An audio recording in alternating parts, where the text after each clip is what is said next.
Imagine this. Next year, an insurance company announces that customer service will now be handled almost entirely by AI. Wait times vanish, answers come faster, costs drop overnight. But thousands of jobs disappear too. This is Jobs on the Edge, a Skimmy Stories series about the future of work. The AI is efficient. It handles routine questions, policy details, billing requests. Customers are impressed. For the company, it's a win. But for the people on the phones, everything changes. Most call center agents are let go. A few remain, not for the everyday calls, but only for what the AI can't handle.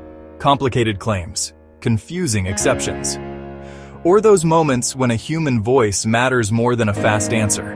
Instead of being the front line, these workers become the safety net. And this isn't just a call center story.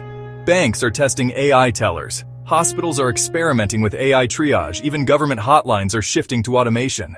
In an AI world, the jobs that survive aren't the ones that can be automated. They're the ones that stay deeply human. And the edge, as uncomfortable as it feels, may be where the future of work is decided. That's today's Skimmy story, Jobs on the Edge. We skimmy information, your noise filter. Subscribe here on YouTube, follow us on Instagram, and listen on Spotify or Apple Podcasts for more episodes.